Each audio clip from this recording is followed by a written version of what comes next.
يا رب صل وسلم دائما على حبيبك خير خلق كلهم جزا الله محمد صلى الله عليه وسلم وآله وسلم النبي الكريم أما بعد.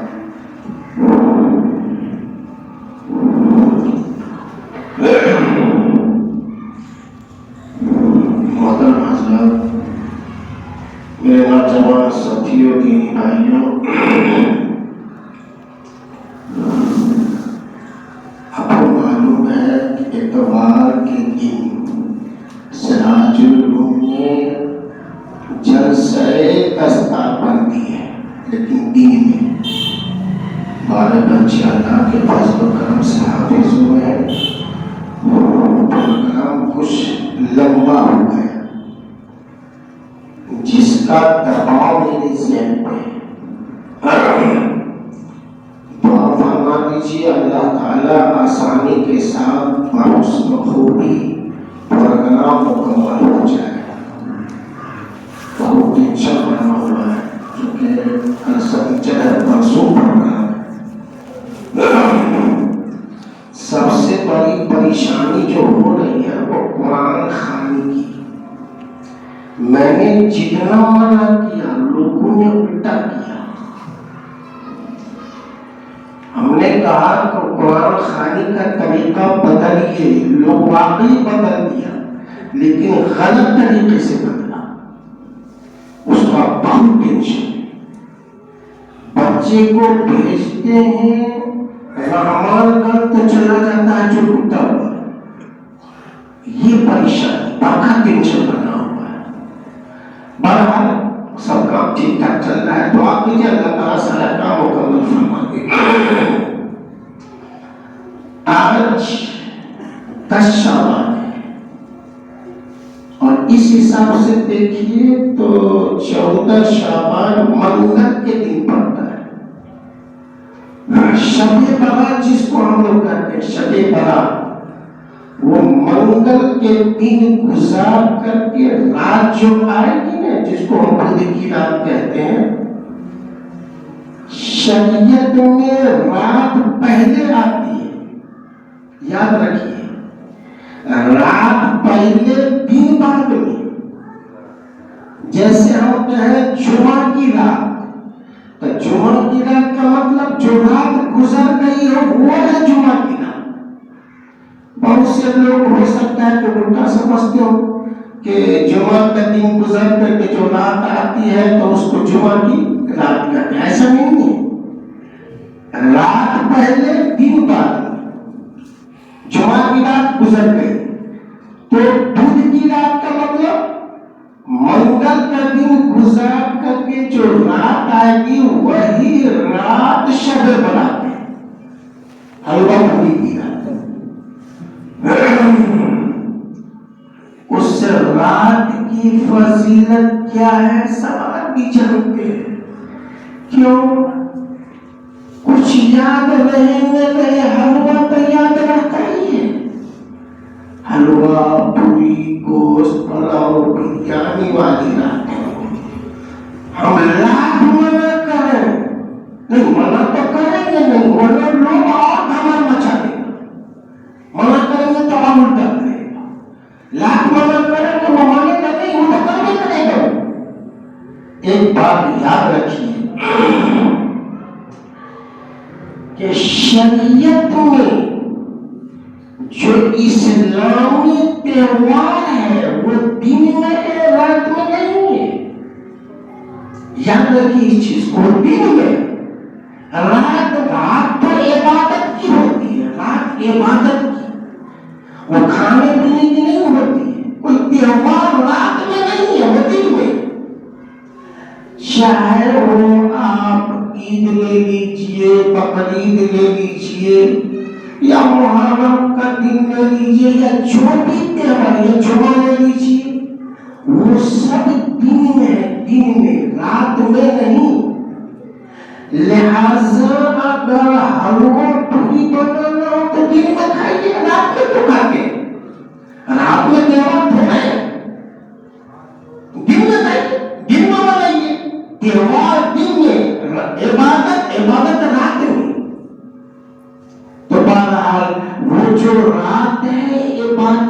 رات ہے، حلوہ پوری کھانے کی رات نہیں ہے۔ کھانا چاہے کھائیے، شریعت نے منع نہیں کیا، روز حلوہ پوری کھائیے، تخصیص اور متعین نہیں کیجیے۔ بہرحال وہ عبادت کی رات ہے، اس رات میں کرنا کیا ہے، عبادت کیسے ہم کریں گے وہ سمجھیے سب۔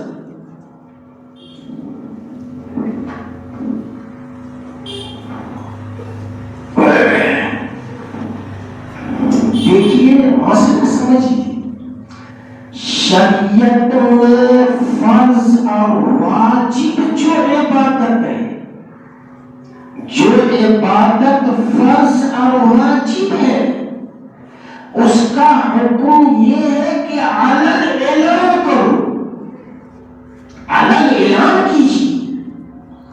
نماز فرض ہے، اعلان سے پڑھیے۔ دیکھیے اعلان ہوتا ہے یا آسان، کیا ہے اعلان ہے، مسجد میں آ کے پڑھیے۔ حج فرض ہے، علل اعلان، زکات فرض ہے، علل اعلان۔ تو شریعت میں جو بھی عبادت فرض اور واجب و ضروری ہے آپ کی ذمہ، وہ تو علل اعلان اور ظاہری طور پہ ہونا چاہیے۔ لیکن جو عبادت شریعت میں فرض اور واجب نہیں ہے، نفل ہے، سنت ہے، مستحب ہے، اس عبادت کا حکم یہ ہے کہ جتنا چھپ کے کیجیے اتنا اچھا، جتنا چھپ کے کیجیے اتنا اچھا۔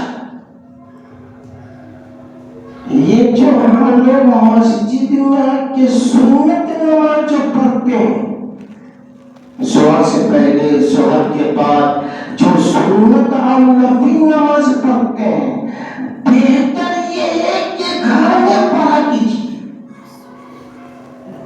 گھر میں حضور صلی اللہ علیہ وسلم ساری سنت اور نفل نماز حجرے میں پڑھتے پھر مسجد آتے ہیں، لیکن ہم لوگ منع کرتے اس دور میں کہ گھر کی عادت نہیں لگاؤ، کیوں؟ پڑھنا چھوڑ دو گے، کیونکہ ہم لوگ کے گھروں میں نماز پڑھنے کی مزاج نہیں ہے، عادت رواج نہیں ہے، تو اس لیے بہتر یہ کہ مسجد میں پڑھا کیجیے۔ کیوں؟ گھر میں پڑھیں گے، وہ بیٹا ہے تو بیٹی ہے، پوتا ہے پوتی ہے، داڑھی نوچنا، موج بچہ کرنا، چلو باتیں پڑھ لیں گے، بعد میں پڑھنے نکلیں گے۔ اس لیے بہتر تو ہے گھر، لیکن گھر پہ پابندی نہیں رہے گی، اس لیے مسجد میں آ کے پڑھ لیجیے۔ مسئلہ کیا ہوا کہ سنت نفل مستحب عبادت جتنا چھپ کے اتنا کیجیے، آپ جانیے آپ کا ہونا چاہیے، آپ جانیے آپ کا ہوگا۔ اس رات میں عبادت بہتر طریقہ یہ ہے کہ اپنے اپنے گھروں میں کیجیے، بہتر طریقہ ہے۔ کوئی جانے نہ جانے، بس اللہ آپ کا نام آپ جانے، گھر میں کیجیے۔ آپ مسجد میں کر رہے تو کیجیے، کون منع کرتا ہے آپ کو؟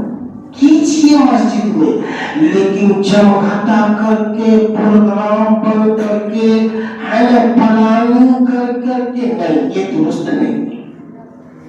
نفل عبادت اس طریقے سے کرنا درست نہیں ہے۔ اب سب آدمی اپنا اپنا عبادت کر رہا ہے، چپکے سے کر رہا ہے، منع نہیں کیجیے، لیکن بہتر چیز کے گھر میں کیجیے۔ عبادت اس رات میں کیا کریں، جو من میں آئے، جو بھی عبادت ہے سب کیجیے۔ آپ نفل نماز پڑھیے، دو رکعت کر کے، کتنا پڑھیں جتنا من کرے پڑھیے، دو رکعت کے نفل کی نیت سے، جسے ہم نماز پڑھتے ہیں، دو رکعت کے نفل نماز پڑھیے۔ کچھ نفل نماز کے کچھ تسبیح کیجیے، اللہ کا ذکر کیجیے، تسبیح پڑھیے، سنت نماز نفل نماز دو رکعت کے پڑھیے۔ جب یہ چیز ہو جائے تو یاد رکھیے دعا زیادہ کیجیے گا، اللہ سے مانگیے گا، وہ رات مانگنے کی رات ہے، لیکن مانگنے سے پہلے اللہ کی عبادت کیجیے گا، پہلے اللہ کو خوش کیجیے گا۔ عبادت نہیں نماز پڑھ کر کے قرآن پڑھ کر، جو قرآن پڑھنا چاہتے ہیں قرآن پڑھیے، نہیں قرآن پڑھنا چاہتے ہیں تو تسبیح پڑھیے، پہلا کلمہ، اگر تیسرا کلمہ، درود شریف، استغفار، یہ پڑھیے، پھر آپ اپنے رب کے سامنے میں ہاتھ اٹھا دیجیے گا۔ وہ رات مانگنے کی رات ہے، یاد رکھیے دو چیز ضرور مانگیے گا۔ پہلا یہ کہ اپنے گناہوں کو معاف کروائیے گا، کیوں؟ وہ رات مغفرت کی رات ہے۔ حدیث کی کتابوں سے پتہ چلتا ہے بے انتہا ایمان والوں کو اس رات میں اللہ معاف کریں گے، بے انتہا لوگوں۔ تو اللہ بے انتہا لوگوں کو معاف فرمائے گا، معافی تقسیم کریں گے، تو اس میں مانگیے گا، آپ جتنا مانگیے گا اللہ اتنا دیں گے آپ۔ تو سب سے پہلے آپ معافی مانگیے گا، اپنے گناہوں سے توبہ کیجیے گا، توبہ کیجیے گا، یاد رکھیے گا، پہلے توبہ کیجیے۔ توبہ جانتے ہیں توبہ کیا ہے؟ اللہ توبہ نہیں، توبہ سے توبہ نہیں ہوگا۔ یاد رکھیے توبہ کیا ہے کہ آپ کی زندگی میں کوئی گناہ ہے، آپ اس کے عادی ہیں، آپ اس گناہ سے توبہ کیجیے گا۔ توبہ کا مطلب اے اللہ میں یہ گناہ اب نہیں کروں گا، یہ گناہ اب نہیں کریں گے۔ ٹھان لیجیے گا، دل میں ارادہ کر دیجیے گا کہ یہ گناہ اب زندگی میں نہیں کریں گے، اے اللہ مجھے معاف فرما دیجیے، یہ گناہ کبھی نہیں کریں گے۔ اور یاد رکھیے گا کہ جتنا آنسو بہا جا سکے بہائیے گا، اس لیے کہ جب بچہ روتا ہے تو ماں مجبور ہو کر کے اس کو دودھ پلاتی ہے۔ جس نے ماں کے دل کو پیدا کیا اس کا دل کیسا ہوگا؟ جب اللہ کے سامنے آنسو بہا دیجیے گا، یہ تقویٰ بھی آنسو گر جائے تو یقین جانیے کہ اللہ آپ کی دعا کو ضرور قبول کرے گا۔ اس لیے جتنا ہو روئیے گا اپنے گناہوں پہ، رو کے اللہ کو مولا لیجیے گا، کیوں؟ عام اعلان ہوگا اس دن معافی، عام لوگ کو معاف فرمائیں گے، اس لیے معافی مانگے گا، اپنے گناہوں سے توبہ کیجیے۔ یاد رکھیے مسلمانوں، اس دن اللہ معافی کریں گے، معاف کریں گے ایمان والوں کو، لیکن 7-8 آدمی کو معاف نہیں کریں گے۔ بہت بد نصیب اور بدقسمت مسلمان ہوگا ایمان والا کہ معافی کا اعلان ہوگا، لیکن 7-8 آدمی کو معاف نہیں کریں گے جب تک وہ اس گناہ سے توبہ نہیں کریں گے۔ یاد رکھیے گناہ کی نہ ہو، اگر آپ کی زندگی میں، ہماری زندگی میں وہ گناہ ہے تو آج ہی توبہ کر لیں اس گناہوں سے، تاکہ اس معافی میں ہم بھی داخل ہو جائیں۔ پہلا یہ جو شرک کرنے والا ہے، بت پرستی کرنے والا ہے، اللہ کے ساتھ کسی کو ساجی قرار دینے والا ہے، مشرک ہے، کافر ہے، ایمان نہیں ہے، اللہ اس کو معاف نہیں کرے گا۔ نمبر 2، ماں باپ کا نافرمان، ماں باپ ناراض ہے، اس کا ناراض ہے، ماں باپ کو ستاتا ہے، ماں باپ کو تکلیف دیتا ہے، ماں باپ اس کے ناراض ہیں، ایسے آدمی کو اللہ اس کا معاف نہیں کریں گے۔ یہ بہت بدنصیبی ہے، بہت بڑی بدنصیبی ہے کہ معافی کا اعلان ہو، ہم اللہ معاف نہیں کرے۔ ہماری زندگی میں یہ گناہ پہلی فرصت میں ماں باپ کو راضی کر کے معافی مانگ لیجیے، اس کو راضی کر لیجیے، خوش کر لیجیے، ماں باپ راضی ہو جائیں گے، یقین جانیے رب کائنات بھی راضی ہو جائیں گے۔ اس لیے اگر ماں باپ ناراض ہے تو اس کی معافی نہیں ہوگی۔ نمبر 2، شرابی کو معافی نہیں کرے گا۔ شراب پینے کا جو عادی ہے، عادت بنی ہوئی ہے، روز مرہ شراب پیتا، بغیر شراب پیے اس کی زندگی میں جو سکون نہیں ہے، ایسے شرابی کو اللہ اس کا معاف نہیں کرے گا۔ اللہ یہ کہ توبہ کر لے، صدق دل سے توبہ کر لے، اپنے رب کو منا لے، آنسو بہا لے کہ اللہ پر زندگی میں شراب کو ہاتھ نہیں لگاؤں گا، تو اللہ اس کو معاف فرما دے گا۔ اگر جب تک وہ توبہ نہیں کرے گا اللہ اس کو معاف نہیں کرے گا۔ معاف ہو گیا، ہم معافی کرنا ہے، لیکن شرابی کو معاف نہیں کریں گے۔ ماں باپ ناراض، اللہ معاف نہیں کریں گے۔ شراب پینے کی عادت ہے، اللہ معاف نہیں کریں گے۔ نمبر 3، 4، متکبر کو اللہ معاف نہیں کریں گے۔ تکبر کرنے والا، غرور نہیں کرنے والا. جانتے ہیں غرور تکبر کیا ہے؟ اپنے آپ کو بڑا سمجھیے، دوسرے کو حقیقت چھوٹا گھٹیا سمجھیے، دوسرے کو کمتر سمجھیے، دوسرے کو حقیقت کی نظر سے دیکھیے، دوسرے کو برا سمجھیے، اپنے آپ کو بڑا سمجھیے. یہ غرور و تکبر کی علامت ہے. اللہ وہ تکبر کو معاف نہیں کریں گے. اس کی علامت حدیث کی کتابوں میں حضور نے فرمایا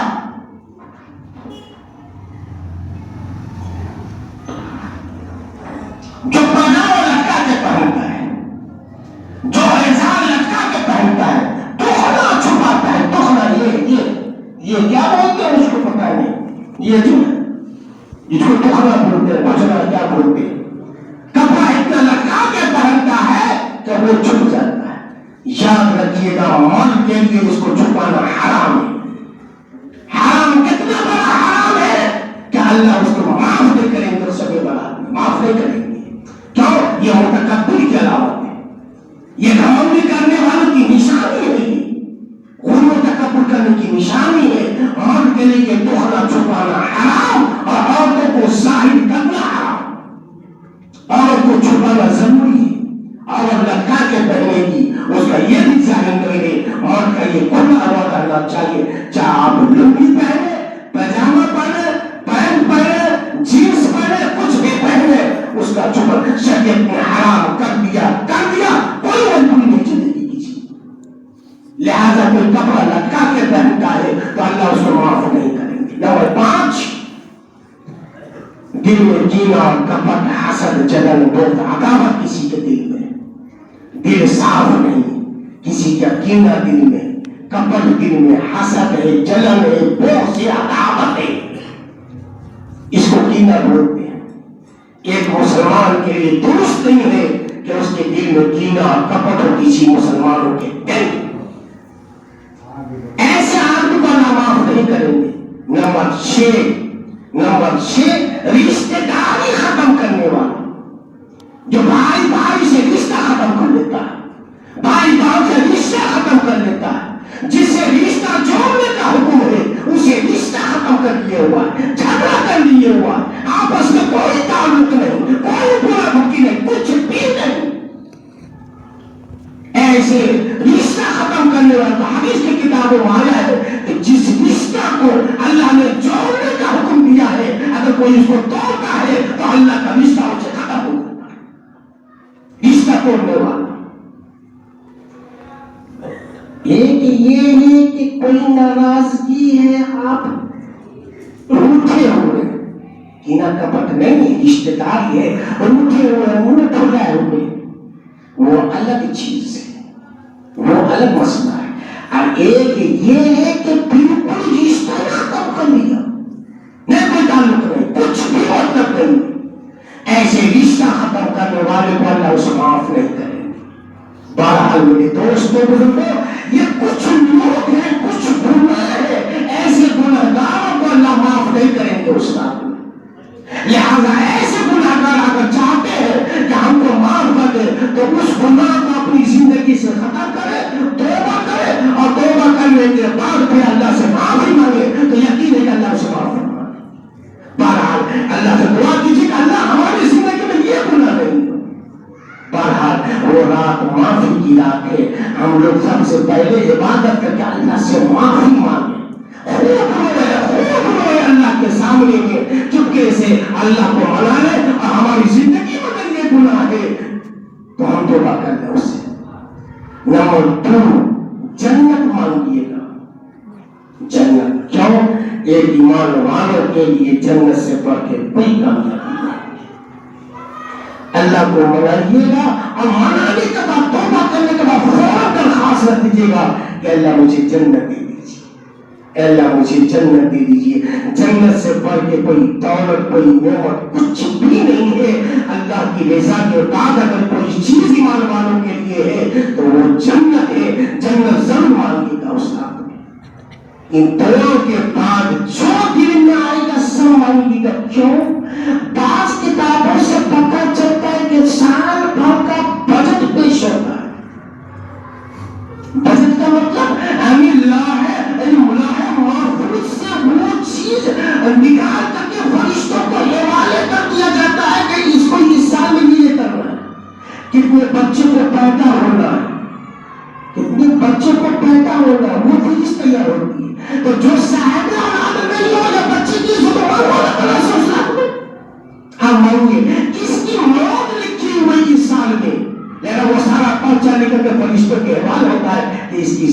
چاہیے. لوگوں ایسا نہ ہو کہ ہمارا بچہ موت تک کٹ گیا ہو اور ہم بے غفلت میں زندگی گزر رہے ہیں. لیکن کتنے بچے پیدا ہوں گے, کتنے آدمی مریں گے, روزی کیا ملے گی, وہ ساری فہرست تیار کر کے فرشتوں کو حوالہ کر دیا جاتا ہے اور پورا سال اسی پہ گزرتا ہے. لیکن جو دشمن نہ ہو, آج بچہ کٹنے کا وقت ہے, اس میں اپنا 10 دروازے 24 ضرورت ہے, پوری ضرورت, حلوہ پوری تیز بیت پنا چلا جو بھی مانگنا ہو اللہ سے مانگے گا. لیکن 2 چیز ضرور مانگے گا, ایک معافی مانگ لیجیے گا اور جنت مانگ لیجیے گا. دھمان نہیں مچائیے گا. قبرستان چاہے کہ نہیں چاہے, مون کرے چاہیے نہیں, مون کرے نہیں چاہیے, رواج نہیں بنائیے گا. یہ دستور ہے, رواج ہے. حضور صلی اللہ علیہ وسلم پوری زندگی میں ایک مرتبہ جنت البقیع تشریف لے گئے, ثابت ہے, لمبا واقعہ ہے, وہ ختم ہے. ایک مرتبہ پوری زندگی میں کسی صحابہ کی زندگی سے پتا نہیں چلتا ہے کہ کسی صحابی نے اس رات میں قبرستان تشریف لے گیا ہو.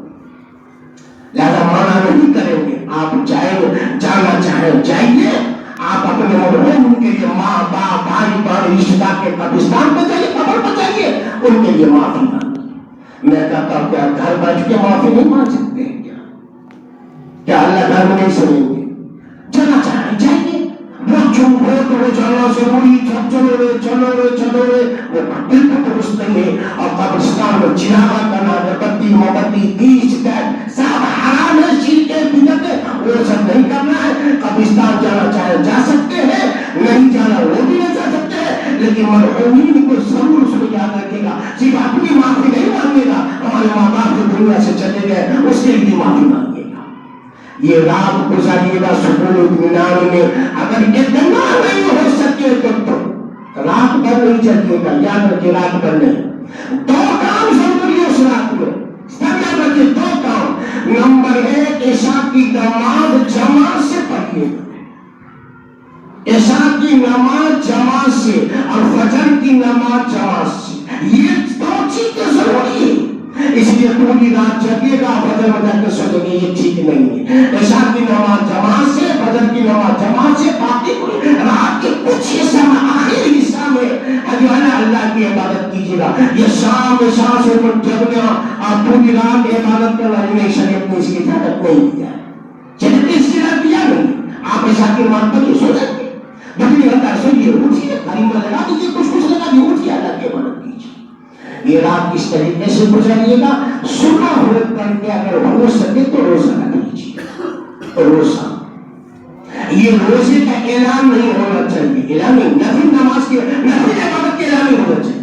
چلیے تمہارا کیا ہے, آپ روزہ رکھ کر رکھیے, نہیں رکھنا رکھیے, نہیں رکھیے, ہاں رکھیے. ایک فضیلت ہے, کتابوں میں آیا ہے کہ جو 15 سال کا روزہ رکھتا ہے تو سال بھر کا گناہ اللہ معاف فرما دیتے ہیں, چھوٹا گناہ. اس لیے کہ بڑا گناہ جگہ توبہ کا معاف ہے, بڑے گناہ کے لیے توبہ ضروری ہے, اور چھوٹا موٹا جو گناہ ہوتا ہے وہ اس طریقے کی عبادت کرنے سے وہ ختم ہو جاتا ہے. لہٰذا صبح ہو کے روزہ رکھنا چاہے تو رکھیے گا, چھوٹے موٹے گناہ تو معاف ہو ہی جائیں گے. نہیں رکھنا چاہے تو نہیں رکھیے, کوئی نہیں رکھتا تو اس کو خراب نہیں سمجھیے گا, نہیں تو برا ہو جائے گا. نہیں رکھنا چاہیے, نہیں رکھا. یہ بہرحال یہ مسائل ہے مختصر. اللہ تعالیٰ سے دعا کیجیے کہ اللہ تعالیٰ ہم لوگوں کو پہلے سننے سے زیادہ عمل کرنے کی توفیق عطا فرمائے. آمین ثم آمین. وآخر دعوانا الحمد للہ رب العالمین.